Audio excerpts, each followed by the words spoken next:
अस्सलाम वालेकुम। On news के साथ मैं हूं फैसल। खबर शामिल करते हैं कराची से। कराची ट्रैफिक पुलिस की रमज़ानुल मुबारक में रिश्वत बाजारी गरम। रमज़ानुल मुबारक में ट्रैफिक पुलिस की ईदी मुहिम अरूज पर पहुंच गई। गरीब रक्शा ड्राइवर का 550 रुपये का चालान जमा कराने के बावजूद रक्शा जब्त कर लिया। गरीब रक्शा ड्राइवर की DIG ट्रैफिक से रो रो के अपील। रिपोर्ट करते हैं crime reporter Mohammad Arshad Qadri, on news Karachi.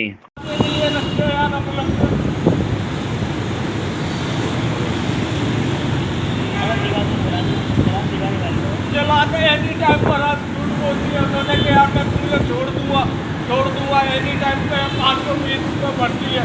फिर नहीं छोड़ने गाड़ी पलटी है पहुँचाती। एक हफ्ता हो गया यार, आज मैं ढूंढ रहा हूँ। मैं 3 किलो आटे के लिए पता नहीं कर रहा हूँ। दुकानदार ने कितनी बातें सुनाएंगे मेरा दिल जानता है यार। एक 200 रुपये की क्या औकात है? कोई औकात मगर क्या करूँ, तो परेशान हो गया यार। तरीके से थोड़ी होता है ये। इधर ही जो चल रहा है बुद्धू घाटा हम लोग के साथ। क्या कब हुआ चालान आपका? सर आज एक हफ्ता हो गया। क्यों नहीं छोड़ ले गाड़ी? पता नहीं क्यों नहीं छोड़ ले। DIG ऑर्डर करेगा तो छोड़ेंगे। DIG के क्या बीवी बच्चे नहीं है? DIG क्या रोटी नहीं खा रहा है? क्या हम लोग घास खिलाए अपने बच्चों को? अल्लाह से बिठा दूँ अपने बीवी बच्चों को सुबह। मासूर हुई भी है मेरी बीवी। 5000 रुपये हफ्ते की दवाइयाँ लेकर आता हूँ मैं। कहाँ से लेकर आऊँ? चोरी करूँ, डाका मारूँ?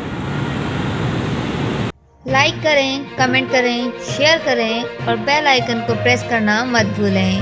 देखते रहिए ऑन न्यूज़।